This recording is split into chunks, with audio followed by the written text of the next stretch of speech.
This mission story comes from Ghana. 16-year-old Nathaniel was surprised as he listened to a pastor preach in the West African country of Ghana. The pastor was reading from the Bible at the pulpit on a Sunday, and Nathaniel was following along in his own Bible at his seat. With his Bible open to Exodus 20, the pastor went through the 10 commandments, one by one. But he skipped one of the commandments. After the sermon, Nathaniel went to the pastor to ask why he hadn't mentioned the 4th commandment. "You can worship on any day," the pastor said. "It's not important which day you keep." Nathaniel's surprise grew. He had never thought about any of the 10 commandments being optional.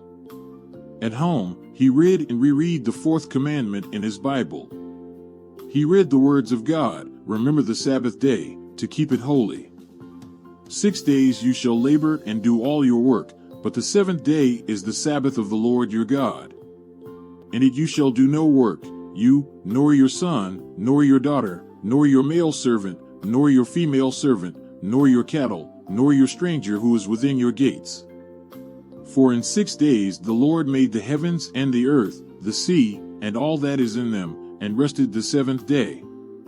Therefore the Lord blessed the Sabbath day and hallowed it." Exodus chapter 20 verse 8 to 11. He had gone to the Sunday church at the invitation of a friend. The next Sunday, he went to the pastor of his own church to ask about the 4th commandment. His pastor said the same thing as the other pastor. "You can worship on any day," the pastor said. Nathaniel began to study the Bible in earnest. Where did the Bible say he could worship on any day? He prayed to God to reveal the truth to him. He found an answer in James chapter 2 verse 10, which says, "For whoever shall keep the whole law, and yet stumble in one point, he is guilty of all." He began to think that it might be important to God to observe Saturday, the 7th-day Sabbath. Nathaniel had heard about Seventh-day Adventists, and he didn't know of any other Christians who worshiped on Saturdays. But there were no Seventh-day Adventists in his town. He prayed, "If the 7th day is truly important to you, please call Seventh-day Adventists to come to my village and conduct evangelistic meetings here." He thought that an answer to his prayer would prove 2 things, that God had heard his prayer, and that the Sabbath was important to him. He repeated his prayer the next day and the next.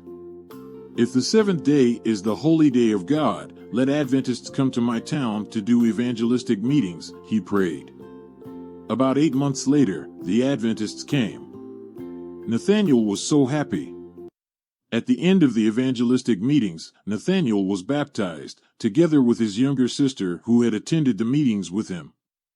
In all, 50 people were baptized, and a Seventh-day Adventist church opened in the town. Today, Nathaniel is a 23-year-old university student studying to become a teacher. "God answered my prayers," he says.